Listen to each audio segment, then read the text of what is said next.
Sejam todos muito bem-vindos. Estamos de volta com o Segurança Legal, o seu podcast de segurança da informação e direito da tecnologia. Eu sou o Guilherme Goulart e aqui comigo está o meu amigo Vinícius Serafim. E aí, Vinícius, tudo bem? Olá, Guilherme, olá aos nossos ouvintes. Sempre lembrando que para nós é fundamental a participação de todos e todas por meio de perguntas, críticas e sugestões de tema. Para isso estamos à disposição lá no Twitter, /x, @segurança legal, pelo e-mail, podcast, @segurançalegal.com, youtube.segurançalegal.com, Mastodon, @segurançalegal, @mastodon social. Lembrando que agora a gente está colocando com mais produção e frequência, né, Vinícius, os vídeos das nossas gravações também lá no YouTube. Então, se você quiser acompanhar o podcast lá pelo YouTube, colocando inclusive na sua TV, às vezes eu faço isso, coloco lá na TV, fico lá fazendo uma outra coisa, fica tocando na TV.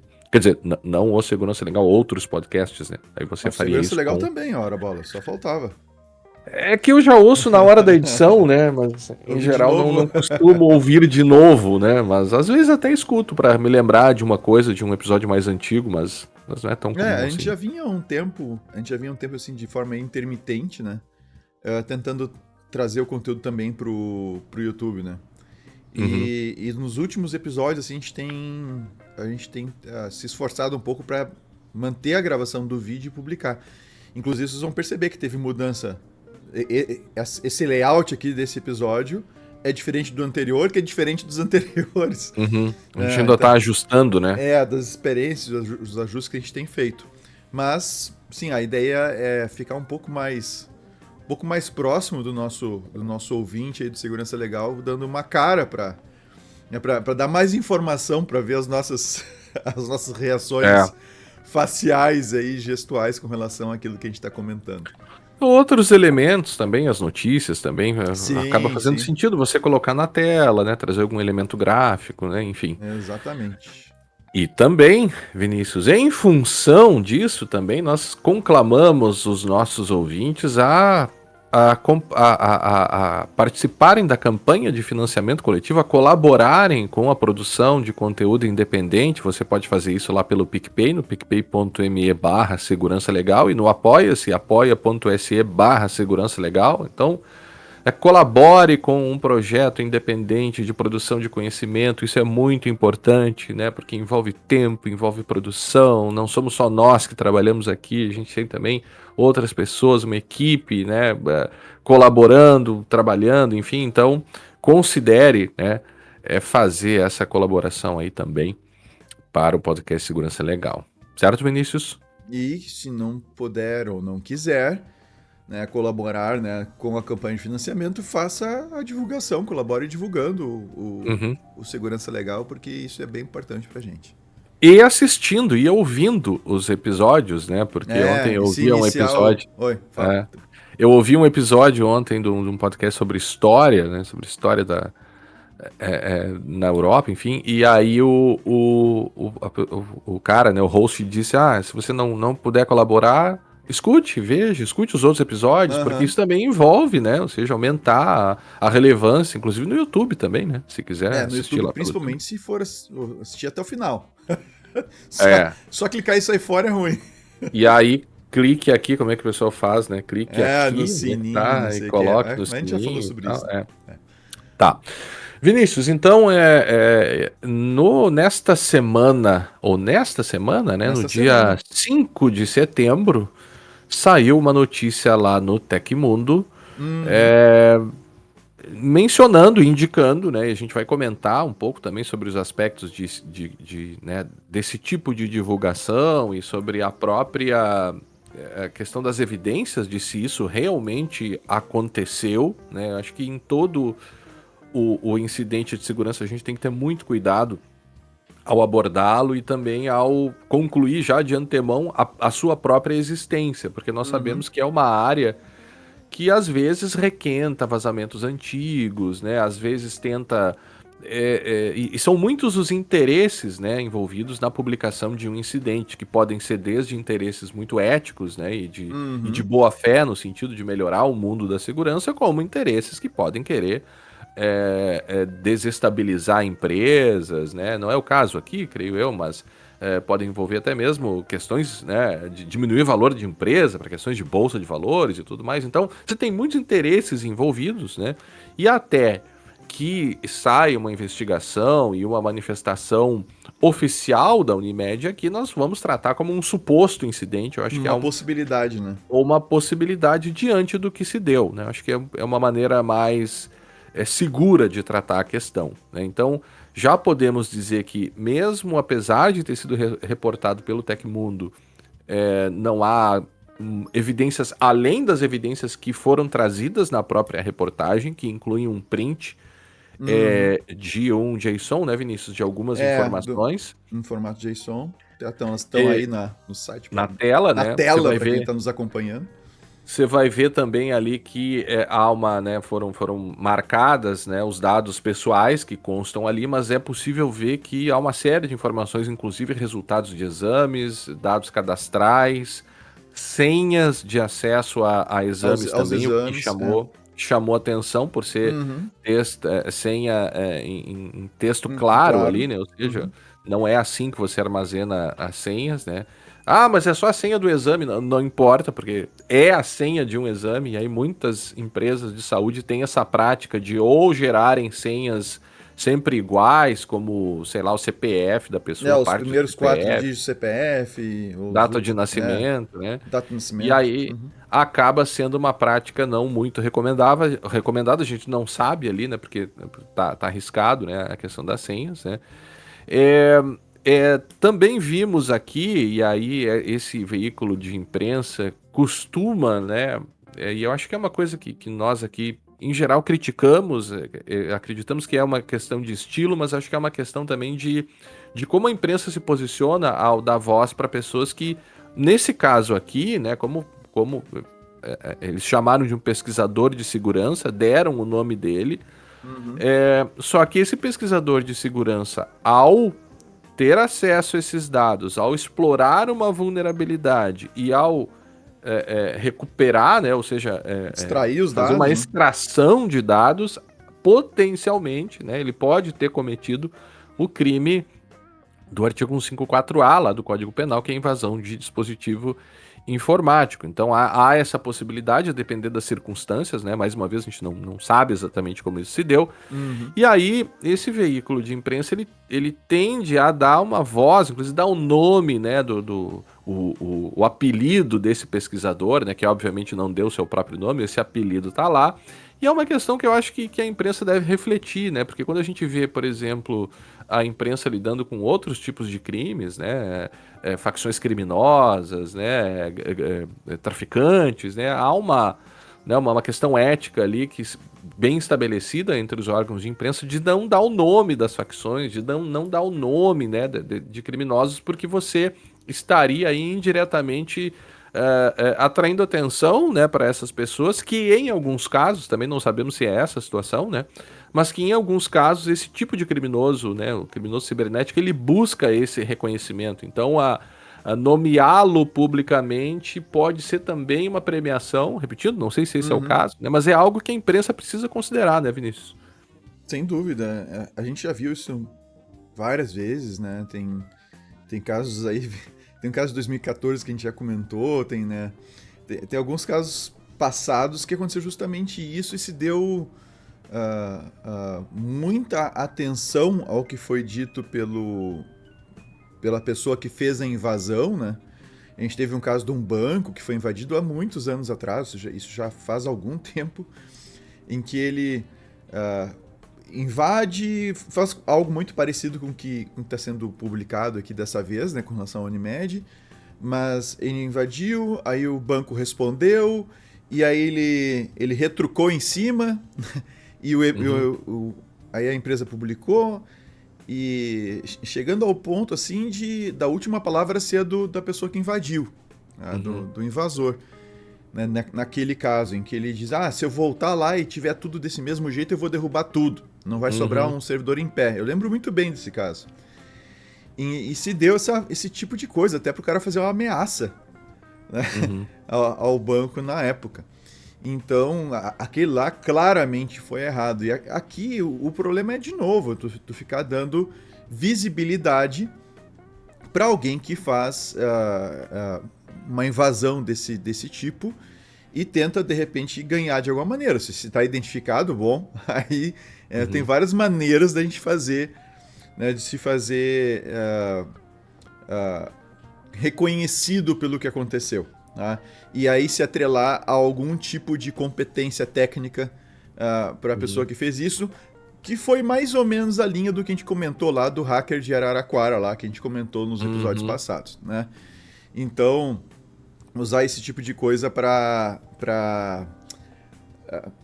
ganhar alguma coisa, alguma promoção, como se tivesse um conhecimento acima da média ou coisa parecida. Tá? Então, assim, ó, dito isso, quando a questão é desinteressada e a gente encontra um problema desse tipo quando a gente está usando o serviço, assim, já aconteceu comigo no passado. Por exemplo, eu tinha uma imobiliária em Porto Alegre, quando eu morava aí, há muitos anos atrás eu alugava um apartamento dessa imobiliária, ou por meio dela, e eu precisei da emissão de uma segunda via de um boleto. E aí me foi dado um código lá e tal para fazer, e eu me dei conta que, não preciso de código nenhum para acessar o boleto. Era uma coisa muito trivial, muito simples, não exige nenhum grande conhecimento, que era só uma numeração sequencial lá que tu mudava e acessava outros boletos. E de imediato eu entrei em contato com a imobiliária e avisei eles, olha, vocês estão com um problema assim, assim, assado, dá pra ver lá o valor do aluguel, o nome da pessoa, endereço e tudo mais. Inclusive meus dados estão lá, se vocês puderem, por gentileza, resolver isso, pra não ficar exposto, seria bom. E eu não usei isso, eu não divulguei esse negócio, entende, pra ganhar alguma coisa em troca disso. Eu avisei diretamente a empresa. Claro que pode acontecer quando é assim, de interesse público. A gente já viu isso acontecer com a Microsoft, a gente já viu isso acontecer com... A Microsoft que talvez seja a mais conhecida, né? Mas, historicamente, há uma discussão sobre a questão do full disclosure ou não, né? Ou seja, tu pegar e divulgar completamente uma vulnerabilidade para forçar a correção dela. E o que se tem de aceitável, assim, o ideal é, tu encontrou o problema, tu comunica o responsável, a empresa responsável pelo produto ou pelo sistema, né?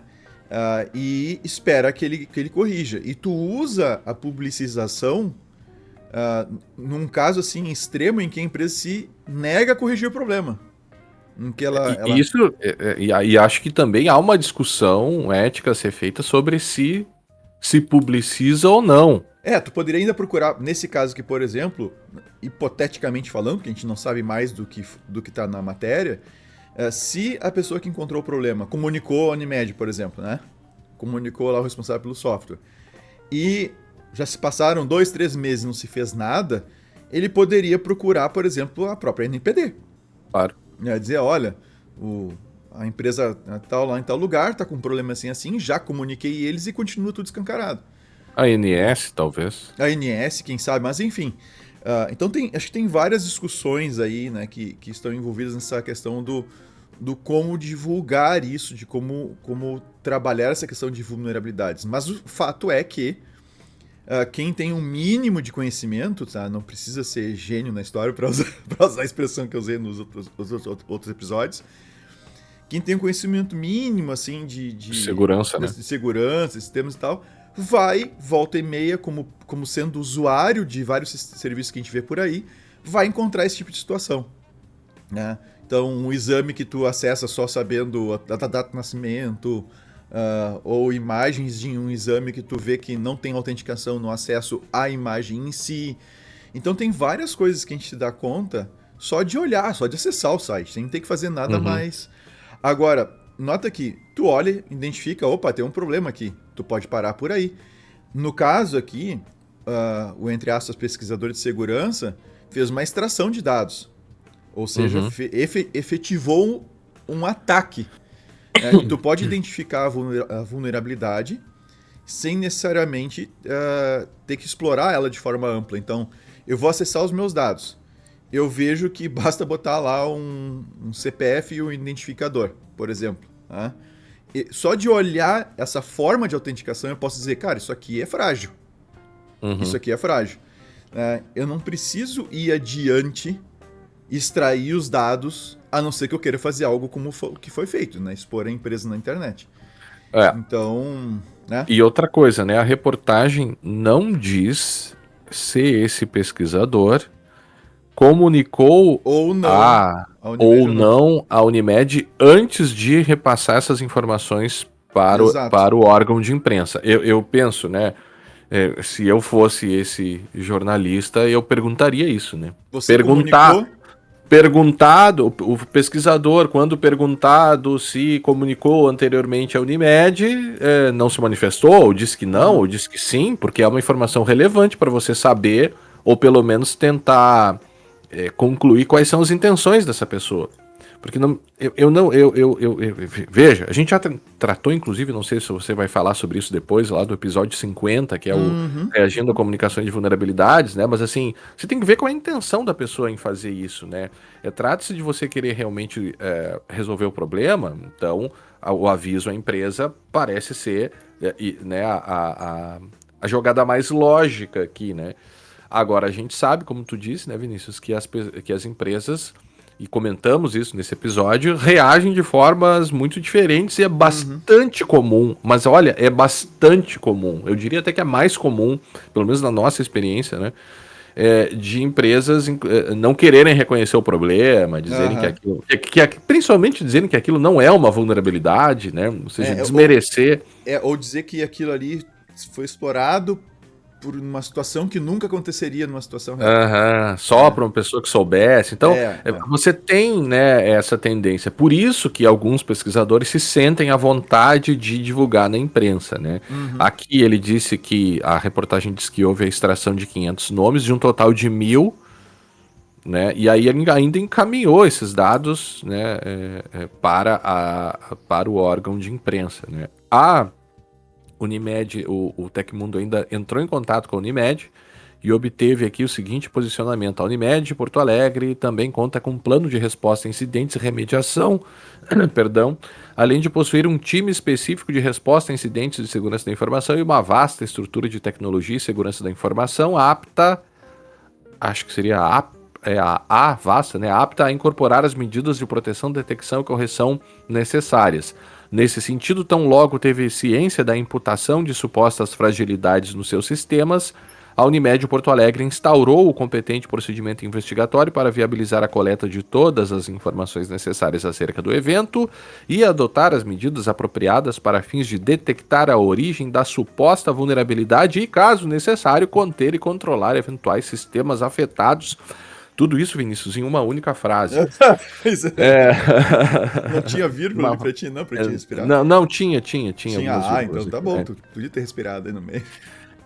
E aí, claro que a vírgula não serve somente para respiração, como alguns dizem, né? Ela tem uma função ali de marcar, né, sintaticamente ali algumas modificações na ordem da frase, mas enfim.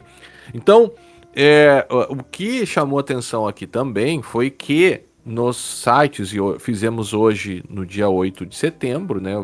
Pesquisamos por Unimed RS, então acessamos a unimed.cop.br e a unimedpoa.com.br e não encontramos nenhuma referência a essa situação no seu site, Uhum. né?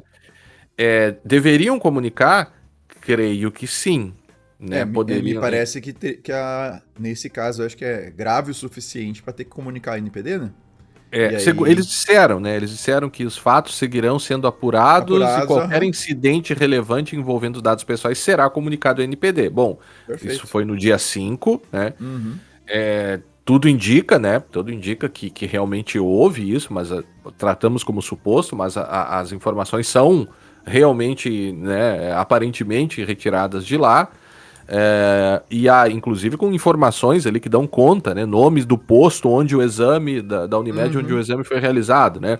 Então, qualquer pessoa que trabalha na Unimed coloca o olho nesse JSON vazado, ele vai ter Tem noção se certeza que tem. aquilo saiu de lá. Ou não. Claro, ou Ou não. não. Ou não. E aí ele poderia. Então, assim, acredito que por envolver dados sensíveis, né, de aparentemente de milhares de pessoas aqui, pelo menos de 1.000 pessoas, segundo se falou, não sabemos se houve mais, é, é, acreditamos que deveria ter havido uma comunicação, inclusive por e-mail. Eu fiz um pedido, uma solicitação lá de informações para o e-mail que eles colocaram aqui, que seria o portal de privacidade, lgpd.unimedpoa.com.br, e Uhum. recebemos como resposta um comunicado genérico, né, um JPEG genérico aqui, dizendo que a Unimed Porto Alegre, que prima pela ética e transparência na condução de seus processos, instaurou um procedimento de averiguação nos sistemas internos da cooperativa para identificar possíveis vulnerabilidades ainda não confirmadas. Veja, creio que não seria somente para identificar vulnerabilidades, que podem existir, podem, né? A extensão delas e ainda a verificação de incidentes, ou seja, né, da concretização da exploração de uma vulnerabilidade, né? Que gera incidente. Que gera incidente. A equipe de segurança está reforçando as medidas de resguardo desses sistemas frente a tentativas de invasão. Aqui eu não entendi se eles já reconheceram tentativas de invasão, será? Vou ler de novo. A equipe de cibersegurança está reforçando medidas de resguardo desses sistemas frente a tentativas de invasão, talvez há essa possibilidade, não sei. Sim, sim. Sendo possível que alguns recursos fiquem temporariamente indisponíveis, ou seja, estão realizando ações, né? Novos comunicados serão divulgados com o avanço do procedimento de averiguação. Eu achei, né, para concluir essa parte aqui, que a sua forma de comunicação foi deficiente, né? E isso pode, em uma eventual sanção da NPD, pesar contra a instituição, né? Eu quero comentar aqui, Guilherme, vou pegar agora o aspecto mais técnico da coisa. A gente já falou sobre... Oi, fala, desculpa. Mais uma coisa que eu esqueci de falar antes de você passar... Eu achei que você ia fazer mais algum comentário aqui, né? Estranhamos também a falta de repercussão dessa notícia na imprensa gaúcha. Ah, sim. Tem nada. Porque isso saiu até este momento... O Baguete, que é um órgão, né, gaúcho, aqui ele colocou, mas por exemplo, RBS... Não, o Baguete não é um órgão, é um site. Um site, né? Site, mas é gaúcho, né? Sim, sim, sim. E o Terra publicou, tudo celular, né? Mas assim, não vimos, por exemplo, a RBS aqui, que é o nosso órgão, né, fazer nenhuma reportagem, ou, né? Porque creio que seria importante. É bem né, relevante. Mas pode ser que o pessoal tá também esperando aí a confirmação do por A mais B, né? Porque querendo ou não, isso aqui de alguma maneira ainda não está muito claro, né? De novo, a gente está se baseando aqui na análise do que foi publicado no Tecmundo, mas, né? Enfim, vamos aguardar. O que me interessa aqui mais, Guilherme, é pegar o aspecto técnico da coisa, do tipo de vulnerabilidade, o tipo de falha que foi identificado. Inclusive, eu trouxe uma outra notícia semelhante, tá? E aqui no caso envolvendo a prefeitura de Barueri, tá? Que teve a prefeitura, o município teve que indenizar um portador de HIV que teve os dados médicos vazados. E qual foi, eu não vou entrar no caso aqui detalhadamente, mas qual foi o ponto de entrar? Aqui, parabéns pro Jota por ter o número do processo, tá? Ah, claro. Não, o Jota que aqui, assim, em geral a gente encontra, tem um processo, não sei o que, não tem o número do processo, tem que adivinhar o número do processo. E é um número bem fácil de adivinhar. Né? Então, mas o que foi interessante aqui também é o tipo de falha, né? Então, eu destaco aqui, para quem está olhando na tela nesse momento, que para acessar os dados bastava apenas a inserção de um número de CPF e data de nascimento correspondente àquele CPF. Tá? Então, esse tipo de coisa, esse dado, CPF e data de nascimento, isso que já foi vazado 300 milhões de vezes. Né? Inclusive, teve aquele vazamento, lembra, dos dados de 220 e poucos milhões de brasileiros e tal, e se chegou à conclusão que era um vazamento de dados, era requentado a coisa, não era um vazamento, mas uma coletânea de dados, né, de alguns vazamentos. Mas a gente até comentou isso na época, a gente investigou, olhou também essa massa de dados, e realmente a coisa era, assim, CPF e data de nascimento, os nossos nós encontramos lá. Então, esse tipo de dado para autenticação é algo bem temerário. E aí que entra o ponto, Guilherme, a gente já teve não só essa situação da Unimed, que é só o CPF e um número de usuário, essa situação aqui de Barueri, que é só o CPF e data de nascimento. A gente teve um tempo atrás um esquema envolvendo o Ministério da Saúde. Então, assim, esse tipo de falha, esse tipo de vulnerabilidade, em que tu tem um processo de autenticação inadequado, em algumas situações até mal feito ou inexistente, tá?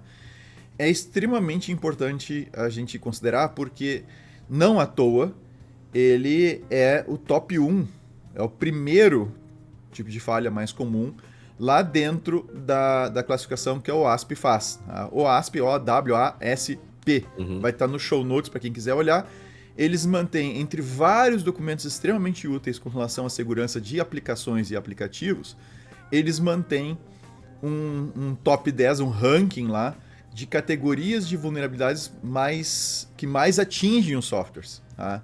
E a número 1 é justamente Broken Authentication, é autenticação quebrada ou autorização quebrada. O que significa isso? No momento que tu faz uma autenticação inadequada, tanto tu exige dados insuficientes para conseguir estabelecer a identidade de quem está tentando acessar os dados. Então, esse é um problema bastante crítico. Então, você, em vez de pedir, por exemplo, um usuário uma senha, você pede CPF e data de nascimento. Tá? Isso é óbvio. Ou, no caso da Unimed, CPF e um ID de usuário que é facilmente descoberto, né, por tentativa e erro, por exemplo. Então, essa situação é justamente uma situação de autenticação quebrada. A autenticação não está funcionando de forma adequada. E um segundo ponto diz respeito à autorização. A autorização de acesso aos dados que a aplicação tem acesso, e muitas vezes, e não só na questão qualitativa, ou seja, de quais dados, né, ou de quais usuários, mas também em sentido quantitativo. Então, no qualitativo seria mais ou menos o seguinte: eu acesso o sistema e percebo que eu posso mudar meu ID de usuário, ou posso pedir os dados lá do Guilherme, e o sistema me dá os dados do Guilherme.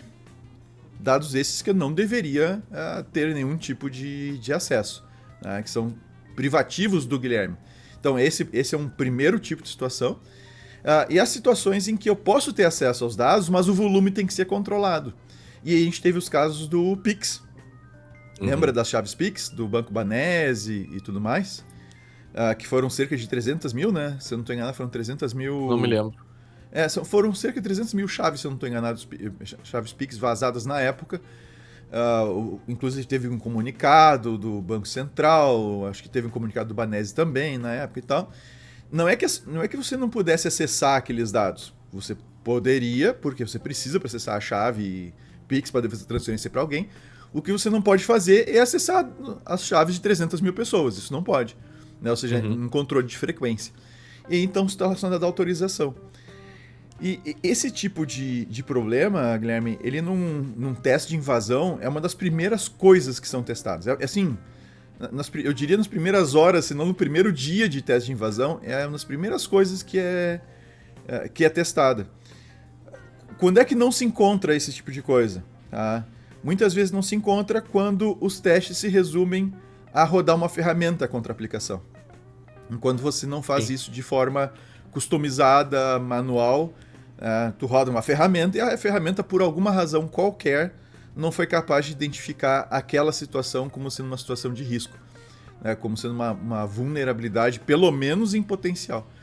Ou quando não se realiza o teste de invasão, por exemplo, né? Ou quando não se realiza, claro. E aí que não é uma garantia, né? Nesse caso aqui, eles fizeram teste de invasão. Sim, eles devem ter centenas, dezenas de sistemas, e aí é comum que os testes de invasão vão sendo também escalonados, enfim, né?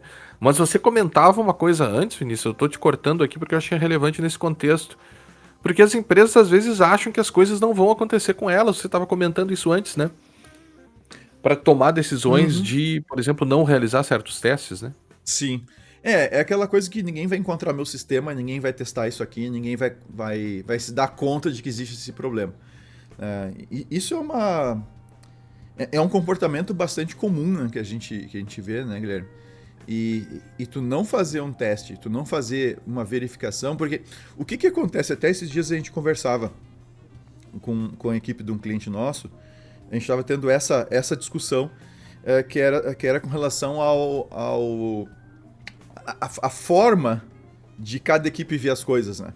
Então, quem desenvolve, a equipe que desenvolve um software, ela tem o foco em validar o funcionamento esperado do software ou do sistema. Então, tu sabe o que teu software deveria fazer, aí tu vai lá e testa o teu software para ver se ele está fazendo aquilo que tu espera. Se ele faz o cálculo correto, se ele manda a notificação que tem que mandar para o usuário, se ele se ele te obriga a seguir um certo... Né? Eu só consigo chegar nessa tela aqui depois que eu passo por essa primeira e valido meus dados, por exemplo. Né? Então tu testa aquilo que tu quer que funcione. Aí a cabeça, o foco de quem faz o teste de invasão não é necessariamente testar, confirmar que o que deve funcionar, funciona. É, na verdade, encontrar maneiras inesperadas, né, por quem desenvolveu o software, de tu dar a volta, de tu quebrar fluxos de trabalho, fluxos de informação, tu quebrar, tu tentar modificando requisições, modificando respostas, né, tu tentar identificar de fato situações em que o software se comporte mal e principalmente te dê acesso a coisas que tu não deveria ter acesso. Né? Inclusive, Guilherme, eu vou até aqui destacar para quem está nos acompanhando a tela aqui do episódio 282, que nós gravamos em 21 de maio de 2021, tá? Que é o Pentesting. Tá? Pentesting, que a gente gravou um episódio sobre isso. Tá? A gente conversou com o Hamilton Justino, tá? Sobre Pentest, Red Teams, etc. E nós temos um outro episódio, estava procurando aqui, o episódio 278, tá? Que é este episódio aqui, ó, que nós gravamos sobre varredura de vulnerabilidades e pentest. Tá? E gravamos também, para quem ó, vou até fazer a pesquisa na hora aqui, ó. Invasão, acho que é invasão. Aqui embaixo nós temos episódios, aqui ó. Nós temos 2 episódios bem antigos, o 29 e o 31, deixa eu aumentar um pouquinho a fonte para quem nos vê, para conseguir enxergar isso aqui, senão não adianta nada, né? O 29 e 31, o 29 sobre teste de invasão, parte 1, e o 31, teste de invasão, parte 2. Nós tínhamos os drops na época, Guilherme. Antes do resumo de notícias, nós tínhamos os drops, aí tinha o resumo de notícias com o Fábio Solino depois, mais tarde, e agora nós temos o café. Então, nós temos vários episódios em que a gente comenta sobre esse tipo de análise. E claro, né, aproveitando, eu não sei se tu tinha se preparado para fazer isso ou não, mas aproveitando o momento, eu vou fazer propaganda da Brown Pipe, que afinal é quem dá praticamente todos os recursos, inclusive humanos, não só nós dois, mas o resto da equipe também, né, para a realização do segurança legal. A Brown Pipe realiza esse tipo de serviço, tá? Realiza testes de invasão em sistemas web, em aplicativo, em aplicações móveis, tá?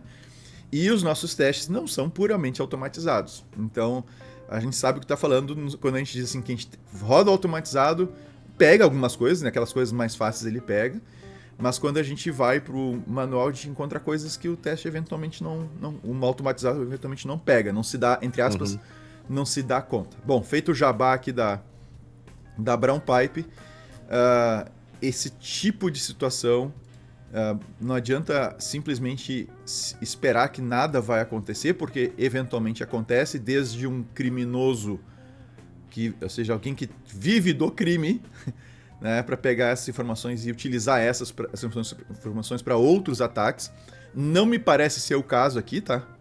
Nessa situação da Unimed, tá? Mas a gente sabe muito bem, a gente já gravou sobre isso, a gente comentou sobre isso, tem vários grupos no Face e em outros lugares por aí que fazem invasões visando a venda das informações para uso, para cometimento de estelionato e outros crimes aí que a gente vê pela frente. Então existe isso, mas também existem talvez aqueles que querem simplesmente uma forma de autodivulgação, de autopromoção. Que também é uma motivação, para um ataque, né? Eu tinha comentado antes, incorretamente, de que não havia informação se ele tinha entrado em contato com a Unimed antes, mas na verdade, me corrigindo aqui, tá ali no segundo parágrafo, o pesquisador afirma que buscou contato com a Unimed, mas não obteve resposta. Nossa, a gente passou batido por isso. Passamos batido por essa no segundo parágrafo ali, né? Mas enfim, então faço a retificação. Crasso, ainda bem que a gente corrigiu agora nesse episódio. No próprio episódio. Eu vou, dependendo da edição, eu vou ajustar ali para, né, mas só para deixar ali que sim, o pesquisador afirma que buscou, o que é também bastante comum, como a gente disse, né? Sim, sim. Então, aquela hipótese, né, o sujeito comunica, a empresa não faz nada, ele, não, então quer saber, eu vou, Eu né, vou publicizar para ver se publicizar, corrigem. né?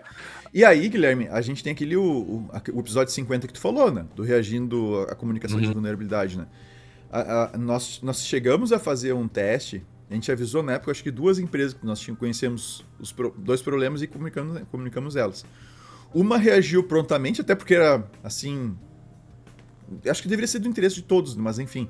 Mas Uhum. era do seu interesse imediato, assim, essa correção. Reagiu prontamente e corrigiu o problema. E a outra empresa, lembra que a gente não conseguiu. É, A gente tentou de tudo quando foi a gente não conseguiu chegar em alguém da TI. A gente não conseguiu levar a informação até quem deveria chegar, porque as pessoas não estavam entendendo o que a gente estava tentando fazer. Né? Então, há sim essa situação em que as empresas simplesmente ignoram o que aconteceu. Há situações em que elas ameaçam. uhum. Nós tivemos aí um caso passado que aconteceu. Então a pessoa descobriu o problema, se deu conta. Na verdade, ela se deu conta de um ataque que estava acontecendo, não que ela atacou. Isso. Ela se deu conta de um ataque que estava acontecendo, entrou em contato com a empresa para avisar do que estava acontecendo e ela foi ameaçada pela empresa. Uhum. E depois, mais tarde, a gente teve situação aí com um pesquisador de segurança que a empresa tentou obter a demissão dele porque ele comentou o assunto, junto à Uhum. empresa que ele trabalhava. E notem, gente, eu não estou dando nome aqui só porque a gente não quer, tá? Porque o nome Uhum. foi dado, não foi usado nenhum apelido, nem nada parecido. A pessoa foi exposta mesmo. Então, nesse sentido aqui, esse pesquisador aqui que não está identificado, eu não digo que ele deveria se identificar, tá? Eu acho que é até bom ele não Uhum. se identificar por uma questão de autopreservação, tá? Não estou dizendo que a Unimed vai ameaçar ele, mas a gente teve histórico, né, de ameaça Claro. de processos e coisas assim. Agora, no momento que tu atribui um nome sabe, aí tu Uhum. já começa a identificar. Então diz, olha, um pesquisador encontrou, tentou É. contato, não responderam, e ele então resolveu comunicar através da gente. Tá? E a gente também entrou em contato e não responderam. Ou disseram tal coisa e tá aqui a prova de que houve invasão. Você sabe que esse é um estado de coisas que a gente gravou aquele episódio 50 de qual ano? Nossa, já cato ele aqui de novo. Tá ali na pauta, acho que lá no fim, mas assim, foi 2014, maio de 2014, então 9 anos, né? Esse é um estado de coisas muito comum, né? A forma de reação às vulnerabilidades, à comunicação de incidentes, na realidade, né? É, e, assim, no estado atual que nós estamos de cumprimento da LGPD, em primeiro lugar, né? Que parece.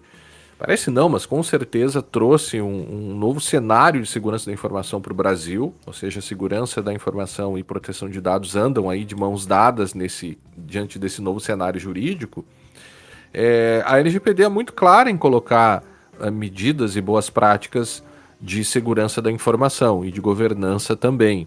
Inclusive tem um artigo meu do professor Fabiano Menck que a gente, no tratado de proteção de dados pessoais, que nós comentamos esse aspecto da segurança também, né?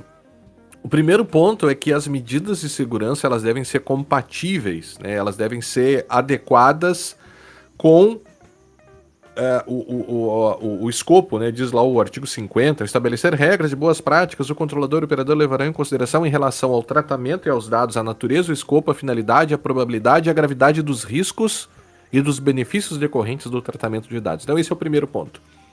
Se há uma empresa que precisa contar com né, o tipo de empresa que precisa contar com um programa de proteção de dados de maneira geral, né, são empresas que lidam com saúde, Sem dúvida. né, Por ser né, dado pessoal sensível, né? E o por ser dado volume de pessoas informação que e se o tem, né? volume. Claro, é o dado sensível por excelência, o dado de saúde, dados, Uhum. né, questões sexuais também, né. Então, veja, o que envolve essa tomada de medidas de segurança técnicas e administrativas que o artigo 46 da LGPD coloca, né? Técnicas por exemplo, essa questão que o Vinícius coloca, ou seja, você não tem um meio de autenticação que permite você retirar dados de um sistema somente com o CPF da pessoa, né? Sem nenhum tipo de autenticação, que segundo o Tecmundo foi o que ocorreu, né? CPF e um ID de usuário, E um ID. mas não Ele até uma diz senha aqui, propriamente dita, né? grande parte dos endpoints pede apenas CPF ou ID para realizar qualquer ação, segundo o comentário colocado aqui no TechNews. E só deixa eu pegar um parênteses aí, Guilherme. Quando tu fala em grande parte dos endpoints, tá? Provavelmente ele identificou a falha no acesso a uma página web e aí depois saiu varrendo o resto da API do sistema. Então, a gente até tem um episódio sobre APIs, para quem não sabe o que é API, acho que a gente tem um episódio, vou dar uma procurada aqui, tá? Mas, enquanto tu fala na sequência, eu vou procurar aqui, a segurança em APIs. Temos sim, tá aqui o episódio, ó. Deixa eu só reduzir um pouquinho o tamanho aqui para o pessoal ver mais fácil. Deixa eu puxar aqui. 297. O episódio 297, segurança em APIs, tá?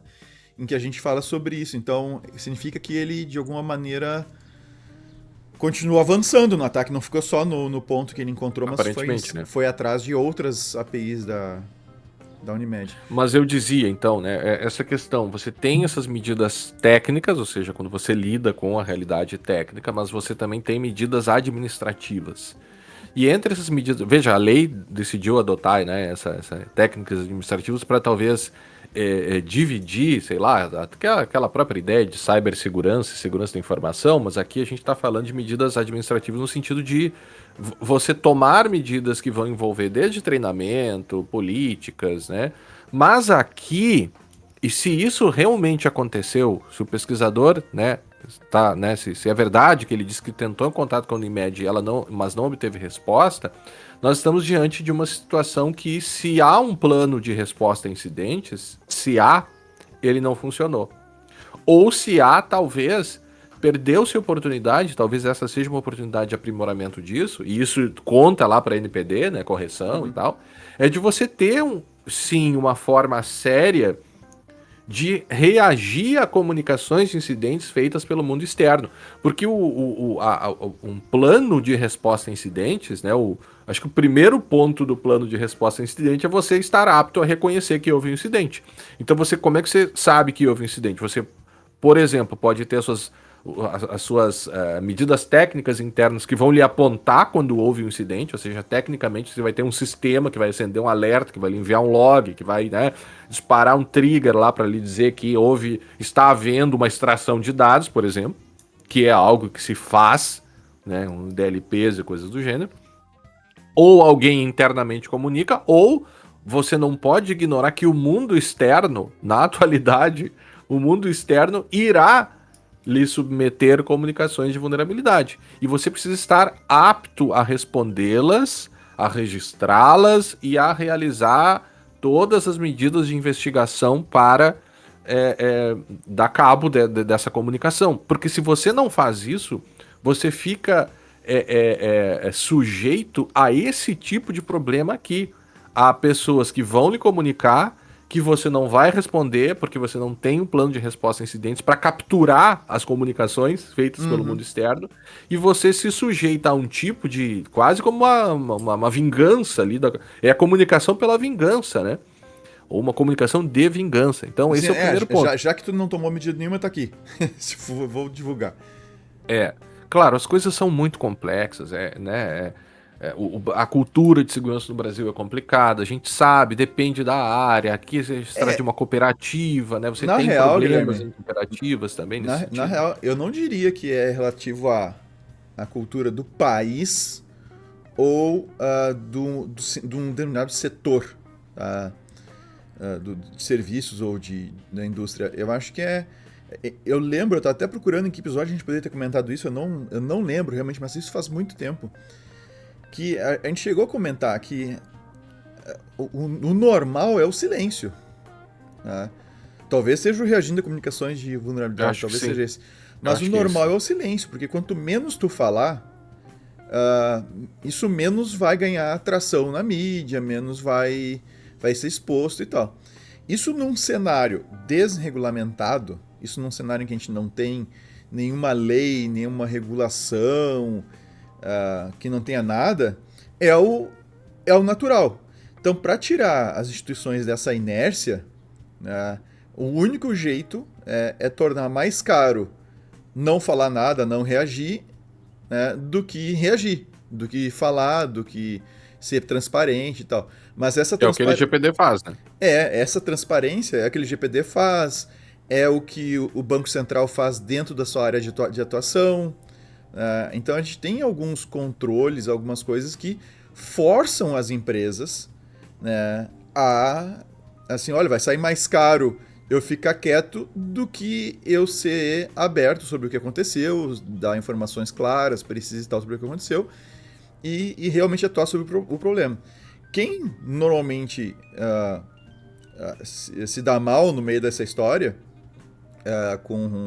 quando a empresa não comunica, quando ela não toma as ações necessárias, etc., quem leva o prejuízo é sempre o usuário do sistema ou do serviço. Porque as informações dele vazam. Ao que foi apontado aqui, claro que há o risco de alguém sair correndo depois que sai a notícia, sair lá e extrair dados, pode acontecer. Mas eu acho que não aconteceu isso, acho que o pesquisador lá levantou, obteve as informações, comunicou e tal. Deu um exemplo lá pro Tecmundo e morreu aí a história. Mas esse tipo de informação, uma vez que vaza, é irremediável. Assim, no sentido que quando vaza os dados CPF, dado de nascimento, nome completo, endereços, nome de familiares, aqui resultados de exames, esses resultados, essas informações, elas não deixam de ser válidas depois de um X tempo. Claro. É permanente o efeito desse vazamento, porque tu pode utilizar isso amanhã ou depois, um criminoso de fato pode utilizar isso para fazer desde uma extorsão, para fazer um crime de estelionato, enganar, sabe, fazer aquelas comunicações via WhatsApp fraudulentas ou via telefone. Claro. E Ou ainda convencer. empresas, né? Empresas mal intencionadas que vão utilizar esses dados para tomada de decisões no futuro. Exato. Então a gente não sabe. Uma vez vazado, vazou, acabou. Não tem como tu juntar, não tem como botar aquela história, não tem como botar a pasta de dente de volta no tubo depois que saiu. Tá, tu pode pedir desculpa, pode dizer não sei o quê, mas aí que entram algumas vezes medidas de reparação, como o caso da Equifax lá nos Estados Unidos, eles tiveram que, mas mesmo assim isso foi considerado pouco ainda, porque aconteceu que vazaram dados das pessoas, dados de crédito e tudo mais, eles tiveram que oferecer um serviço de proteção ao crédito, não sei por quantos anos, mas... Uhum. Então, não é só a questão do vazamento, do incidente em si, dizer que aconteceu ou não aconteceu, como aconteceu e que dizer que resolvemos. A prevenção é muito importante, porque no momento que vaza, você não tem mais o que fazer. Uhum. Claro, dá para corrigir os problemas, mas as informações que vazaram, agora elas estão disponíveis na internet, nesses fóruns por aí, para serem compradas e serem utilizadas de forma criminosa. Então... E informações sensíveis, né? Esse dado pessoal sensível, dado de saúde, não é só CPF, que já é informação pessoal e relevante, tá? Que nome, CPF, nome completo, data de nascimento, isso por si só já é relevante. Mas quando tu fala em dados de saúde nesse volume aqui, com resultado de exames e outras coisas mais, então, de fato, a prevenção... Ela é extremamente importante, e no momento que se faz um teste de invasão, se faz uma verificação e se encontra um problema, assim, não dá para... A gente bem sabe, né? A gente entende que o dia a dia das equipes de TI, o dia a dia das equipes de desenvolvimento já é corrido, já é bastante corrido, né? Assim, já tem cronograma atrasado, já tem um backlog enorme de coisas a serem feitas, os produtos têm que ser lançados na data prevista e tal. A gente sabe disso, a gente entende isso. Mas não dá para ignorar certos tipos de falhas, certas vulnerabilidades não podem ser ignoradas sob pena de não só ter um prejuízo financeiro direto para a empresa, ou a imagem da empresa, né? Mas ao fato de tu botar a vida, né, de tantas pessoas que acabam sendo teus clientes ou têm os dados passando pelos teus sistemas em risco por causa do mau uso de dados que vazaram e que você não tem mais como juntar, como recolher os dados da internet. Você está diante de um mercado, né? Mercado de serviços de saúde que às vezes vão colocar sim, ou vão se comportar, né, na prestação dos seus serviços de maneira geral de formas até bastante cruéis, né? Porque é um negócio e a depender de como você maneja esse negócio, do ponto de vista da prestação do serviço em si, você pode sim estar prejudicando a saúde de pessoas, por se negar, por exemplo, a prestar certos serviços, e tem diversas, né?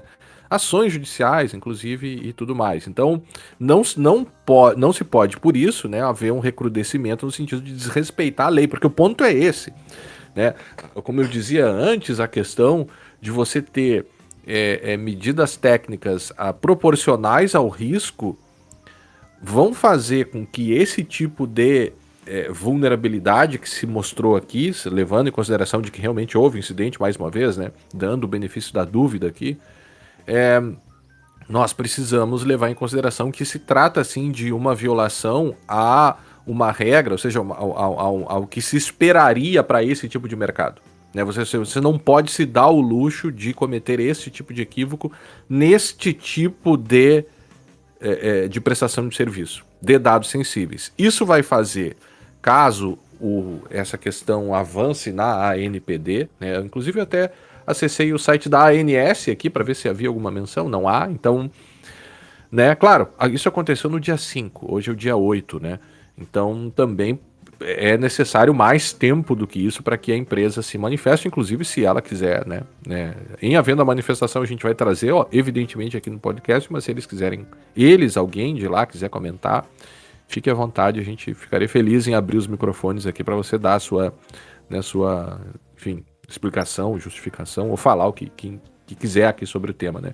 Mas lembrando que ANS? levando em consideração a LGPD, Ah, né, LGPD. a sua resolução de dosimetria, essa infração é uma infração considerada grave, né, lá pelo artigo 8º da resolução, parágrafo 3º, que ela vai ser considerada grave quando houver cumulativamente além da classificação da média, ou seja, a grave será quando ela tiver as características de média, mais os itens do parágrafo 3º, né? E entre esses itens do parágrafo 3º, inciso 1, nós temos aqui a linha D, a infração envolver o tratamento de dados sensíveis ou de dados pessoais de crianças, de adolescentes ou de idosos. Ou seja, o mero incidente envolvendo esses dados já transformaria o incidente em grave, né? E aí a gravidade, o grau do dano lá no fim, grau do dano seria em princípio o máximo, né? A infração ocasiona lesão ou ofensa a direitos ou interesses difusos, coletivos ou individuais que, dadas as circunstâncias extraordinárias do caso, tem impacto irreversível ou de difícil reversão sobre os titulares afetados, ou seja, vazou exames das pessoas, Aham. resultados de exames, né? De ordem material ou moral, ocasionando, entre outras situações, discriminação, violação à integridade física, direito de imagem, reputação, fraudes financeiras ou uso indevido de identidade. E aí tem aqui ainda danos decorrentes de litigância de má-fé e tudo mais, né? Mas aí seria uma outra circunstância aqui, né? Então, tudo aponta para uma infração de natureza grave, com um dano grave também, né? O que eleva bastante eventuais situações de sanções. Agora a gente precisa lembrar que por essa resolução, a atuação posterior também do agente de tratamento que sofreu, né, o incidente, ela é levada em consideração diante das circunstâncias atenuantes, que vão ser consideradas, inclusive, por um longo período, né? Uhum. Ou seja, caso o sujeito cessar a infração antes da instauração do procedimento preparatório pela NPD, que sequer, né, NPD, nem sabemos se ela foi informada, você consegue diminuir até em 75% o valor da multa, né? Ou ainda se... Então você tem uma série de questões, mais 20% aqui de implementação de política, de boas práticas, de governança. Ou seja, ainda há oportunidade, mesmo a despeito do incidente, de reduzir eventuais valores de multa. O que eu acho bastante discutível, né? A gente comentou isso lá quando falou sobre essa resolução, né? Ou seja, o incidente é grave, mas aí você tem algumas situações de atenuantes que poderiam diminuir bastante a multa, mesmo diante da gravidade, né? É claro, Enfim, só Guilherme, só aproveitando aqui, né?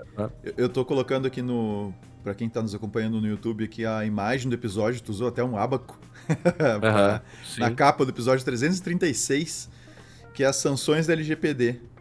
E no que a gente gravou no dia 11 de março foi justamente o episódio que a gente comentou sobre o regulamento da dosimetria e aplicação de sanções administrativas lançado recentemente, na época, né? Pela NPD. Então tá lá o episódio 336 com o ábaco bem bonito, colorido na capa aí pra quem tá nos vendo aí no YouTube. Você tem alguns cálculos ali que você vai fazer também pra limitar valores mínimos e valores máximos da multa, né? Que também vão ser observados, mas o fato é que eu acho que ainda há uma oportunidade, e eu acho que veremos isso, eu espero que vejamos isso, que seria uma manifestação mais concreta, né? Claro, estamos aí há 3 dias do incidente, né? É pouco tempo ainda, então precisamos também dar esse tempo para que a Unimed se posicione. Esperamos que ela já tenha comunicado a NPD, né? Mesmo diante da incerteza, comunica, né? De uma maneira preventiva, você não tem certeza, os formulários de comunicação, né, prevêem isso, né? Então, por uma questão de garantia, imagino que eles já devam ter comunicado, sendo bem franco, né? Enfim, eu acho que é isso, é pra gente aguardar agora os próximos passos e estaremos atentos aí para trazer novidades sobre o caso quando, enfim, tivermos ciências das novidades. E como o Guilherme comentou, ficam abertos os canais aí para caso a Unimed queira se manifestar através do segurança legal, se assim quiser, tranquilo. Se prestar mais informações nesse sentido, ou uma nota, que seja lida uma nota ou coisa parecida, né? Enfim, a gente tá sempre aberto nesse aspecto. Bom, é isso, Guilherme? É isso. Então, agradecemos a todos aqueles e aquelas e todas que nos acompanharam até aqui e aguardamos vocês no próximo episódio do podcast Segurança Legal. Até a próxima! Até a próxima! Eu tava vendo aqui, para quem tá nos acompanhando no YouTube ainda, as capas são um negócio à parte aqui, né? É muito legal. Às vezes é legal só dar uma olhada aqui no site Segurança Legal, pessoal. Vocês vão ver que tem o sitezinho e tal. E aí tem lá para os nossos mais de 300 episódios, aí tem as capas temáticas que a gente não tinha nos tempos pra logo cá, no início, né? Logo no início a gente não tinha capa. A gente foi botar capa mesmo mais tarde. Claro que o desafio é encontrar imagens de uso gratuito ali, né? Licenças Creative Commons, em geral, a gente coloca, né? Agora, eu tava vendo aqui também episódio 50. A gente colocou lá quais as possíveis reações dos... Tô vendo a nossa pauta, porque essa é uma coisa interessante, né? A gente até pensava nisso esses dias, né? De transformar as nossas pautas em artigos, até com... E para isso o ChatGPT pode ajudar, né? Você entrega o teu material, né, autoral e pede para ele reorganizar aquilo ali, porque as informações estão todas ali, mas em formato de pauta, né? Então, nós demos ali uma série de possibilidades, de possíveis reações. Eu não vou lê-las aqui, porque eu quero que vocês vão lá e escutem episódio 50, né? Claro, lembrando, um episódio de 9 anos no passado, né? Mas, assim, tem algumas possibilidades que a gente colocou lá, então fica a dica. Mas tem uma que eu tenho certeza que a gente não falou. Será que a gente falou no episódio? Não, a gente não falou. A gente não, né? A gente nem fala. Não. É que foi uma piada que tu botou na pauta. Era uma piada ali que poderia acontecer. Que é procurar contratar um assassino profissional. É uma brincadeira, óbvio. Não, uma piada que tu botou na pauta. Foi tu que escreveu e tu... É que às vezes... Tu tá em itálico ali. É que às vezes a gente faz dessa, sabe? A gente meio que dá uma sacaneada um no outro na pauta, põe alguma bobagem ali. Mas enfim, a gente tem que cuidar dessas bobagens se um dia a gente for transformar isso aqui em artigo, de livro, coisa parecida. Não botar isso aqui no... Vai junto. Não, lá, mas aí, por exemplo, eu vou ler 3 aqui. O que a empresa, diante de uma comunicação de incidente, poderia fazer? Ela pode negar, pura e simplesmente. Ela pode dizer que essa era a intenção, fizemos assim porque quisemos. Sim, tem um problema, mas ninguém vai explorar, só você sabe. Você é mal intencionado. Sim. Você é mal intencionado, então, mas assim, as pessoas não são mal intencionadas, então, né? ou não fazem nada, enfim, tem uma série de possibilidades. E aí até quando a gente pensa até em teoria dos jogos, né, você poderia estudar essa situação no âmbito da teoria dos jogos, né, ou seja, quando você tem a comunicação diante desse comportamento, quando você ganharia e quando você perderia. Lembre-se, a empresa ela está numa perspectiva de quase sempre perder. Sim, sim. A empresa, quando reage mal, ela voluntariamente está indo para um caminho do jogo ali que ela tende a perder. Isso é verdade. Então, mais um incentivo para cuidar Cuidar direitinho disso, né? de resolução, né, de resposta a incidentes, né? Bom, Então tá, cara, acho que eu tô, é isso aí. podre de sono, eu dormi muito pouco semana passada. Eu também preciso ir saindo, vamos lá. Então tá. Valeu. Um abração pra quem nos acompanhou até aqui, ouviu esses comentários extras aí. E era isso. E era isso. Um abração. Valeu.